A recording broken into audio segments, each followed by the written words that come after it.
สบายดีตอนนี้กำลังจะเตรียมตัวไปตัดหญ้าตัดหยัง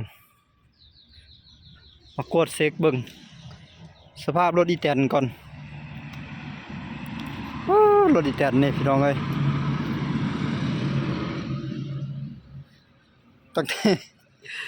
งแต่ขึ้นจากหน้าบ่ได้ล้างมันเลยอันนี้เอาพรมนี่กวบไว้เพราะว่าแดดส่องในยามมื้อเช้ามันจะเฮ็ดในอย่างนี้ดอกไว้เปื่อยไว้นี่จะยืดอายุการใช้งานได้หลายปีอีกเป็นจักรจีดได้บ่รัดใช้จักรจีดพี่น้องเอ้ยยี่ห้อโกบูต้ารุ่นนี้ตอนนั้นซื้อในราคา4,200,000 กีบเดี๋ยวนี้ก็สิตกอยู่ประมาณ8 ล้าน9 ล้านกีบนี่แหละประมาณนั้นโอ้น็อตนี่คายล่ะน็อตคอนี่มันเอาไปลากหัวเสาหัว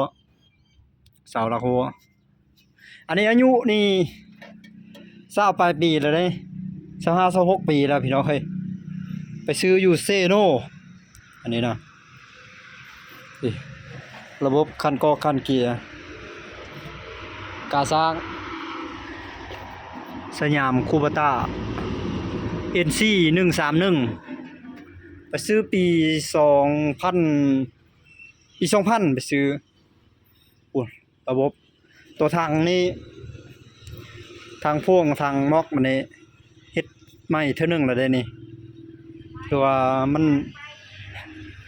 โดกมาแล้วตัวเก่านะโอ้นี่หลานชายนั่นน้องสาววันนี้อัปเดตเครื่องใช้เครื่องการเกษตรนี่แหละ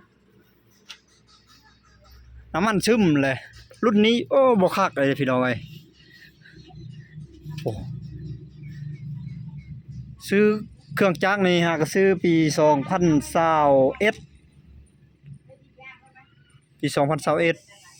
หากได้5 ปีนี้แต่ว่ามีแต่ไถนาจะซื้อไถนาเจ้าของซื้อหน้ากับบริหลายประมาณ 0.3 0.4 เฮกตาร์นี่แหละก็เท่านั้นบ่ได้เอาไปทางอื่นแล้วนะมาจอดไว้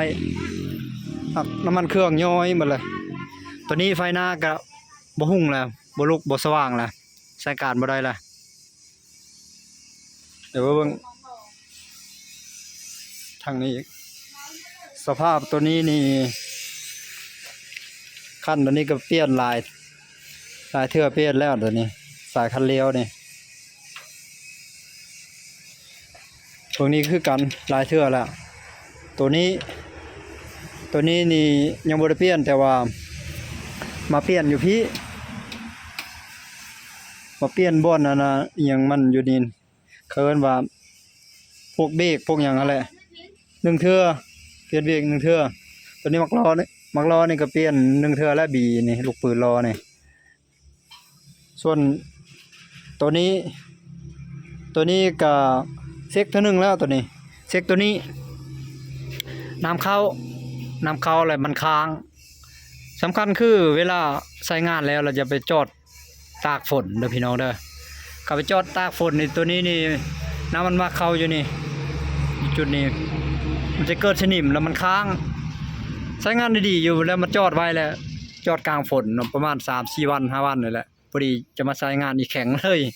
ก็เลยได้ไปมางทอดเปลี่ยนคันตัวนี้ใหม่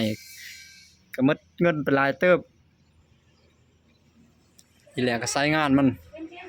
ก็มีเท่านี้คนบรรยากาศข้างนอก